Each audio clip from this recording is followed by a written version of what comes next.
Hey guys, if you read our review of the 2020 Polaris General XP4 1000 Deluxe, then you may remember that the Polaris General platform was first launched in 2016. Polaris knew there was a market segment between utility and sport, and the General was a very smart combination of some of the award-winning technologies from both the Ranger and the Razor side of their lineup. They were marketed as both a sport and utility UTV that was just as home on the trail as it was on the ranch. General sales exceeded expectations, and in 2017 we saw the first 4-seat edition come out. By 2018 the lineup grew to 8 machines, including a model with ride command, and things like a 4,500-pound winch became standard options.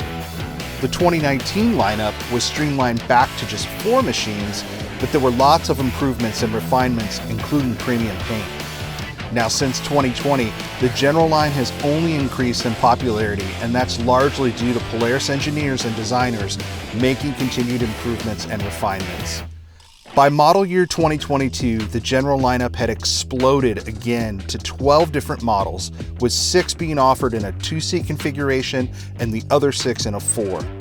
Prices range from $18,199 MSRP all the way up to $31,999 for a fully loaded General XP4 1000 Deluxe Ride Command Edition. You can check out all of these models via the link in the description if you're still on the hunt for a model year 2022 deal, and there are plenty of them out there. Now, back in September of last year, Polaris shipped us a brand new 2022 General XP 1000 Deluxe Ride Command Trailhead LE with 0 miles on it in matte blue slate metallic. And we were lucky enough to hang on to this machine for 6 months and really put it through its paces. So trust me when I tell you, we have spent a ton of time with this machine, both on the trail, in the desert, and even in the snow.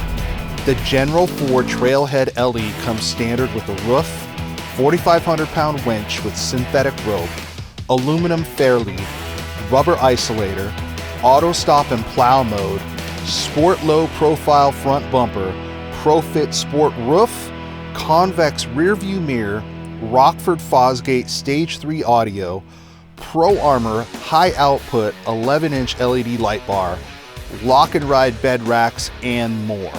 It's 64 inches wide and just over 150 inches long. From the outside, it has the same look and feel of a nice 4-door mid-size truck like a Ranger crew cab.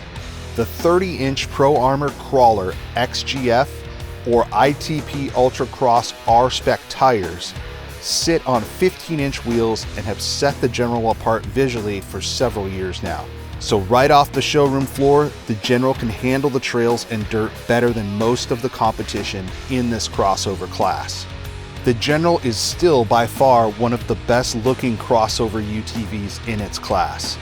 In the past 2 years, the Yamaha Wolverine, Honda Talon, and even the Can-Am Commander Max have simply not undergone any major or new refinements on the exterior. Now, it is worth noting that Kawasaki is putting pressure on the segment with the latest Terex KRX4 1000, and notably that machine is shipping with 31 inches of rubber. But the General 4 remains a sleek, well-proportioned machine that looks and feels like it's ready for the trail right off the showroom floor. It feels solid, and this Trailhead LE edition comes with a rear cargo rack that makes it very overland friendly, netting you about 35 to 50% more storage space without eliminating the tilt feature, which is very, very cool. The General has a 999cc ProStar 4-stroke engine with dual overhead cams and twin cylinders. It's the same battle-tested electronic fuel-injected 100 horsepower motor and automatic on-demand all-wheel drive transmission that Polaris has produced with great success these past 12 years. Most of the competition is at or near 1000cc and 100 horsepower, so the power play field is fairly level at the top end now. That being said, it does way more than the other crossover UTVs at the top end, coming in at nearly 2,100 pounds. So some of that power is being eaten up by weight, but that's a trade-off for durability and suspension performance.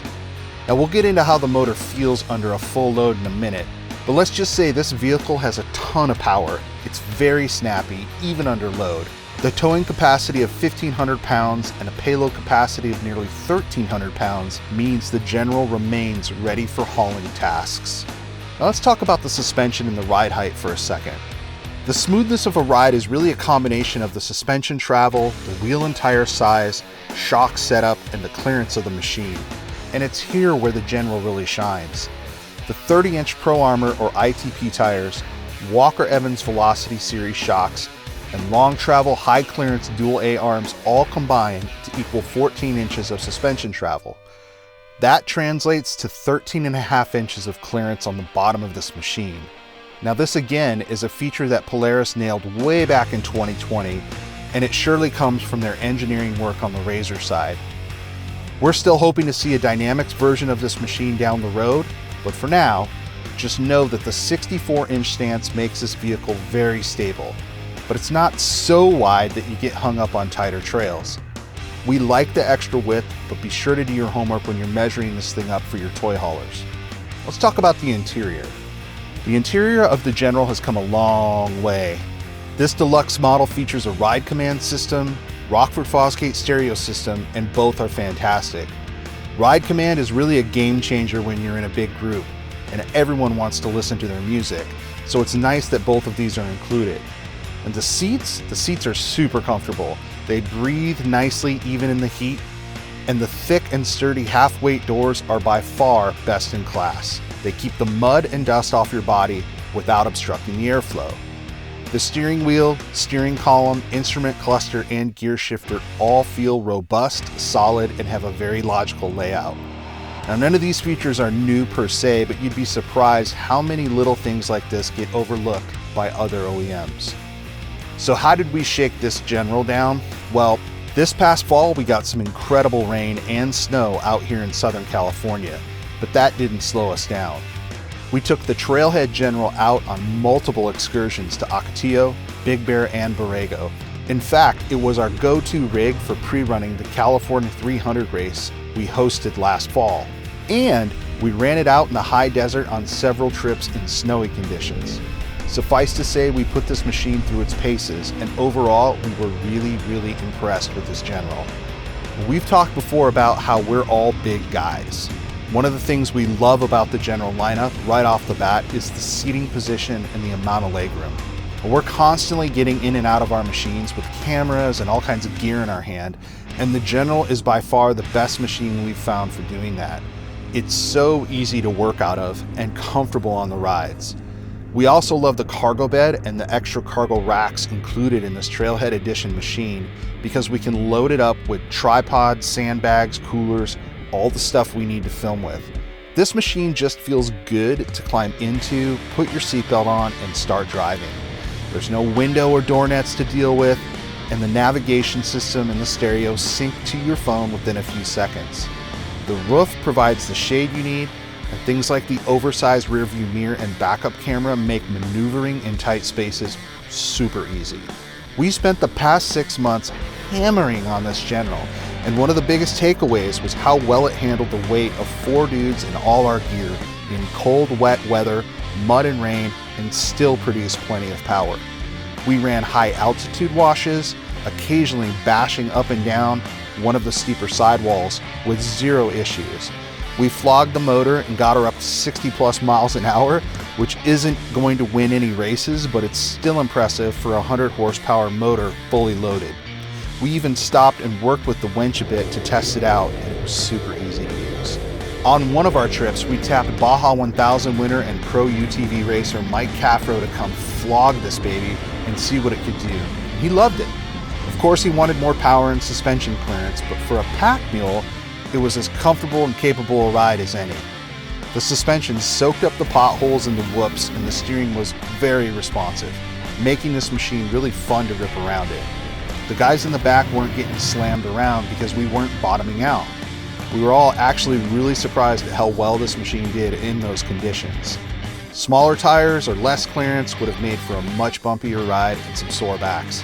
The 64-inch stance kept us from feeling like we were tipping over, and the machine felt snappy and agile instead of weighted down like a boat. All right, so what's the verdict on the General Trailhead LE? Is it worth the money?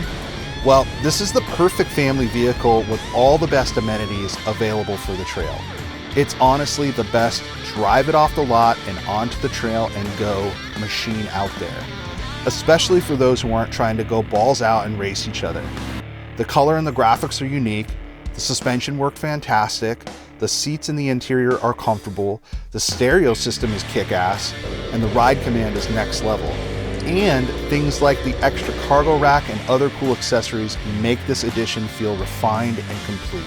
So, if you're in the market for a 4-seat crossover UTV, check out the General and ask about the Trailhead LE edition. This is a fantastic machine that should hold its value for many, many years to come. Thanks guys, be safe, and we'll see you out there on the trail.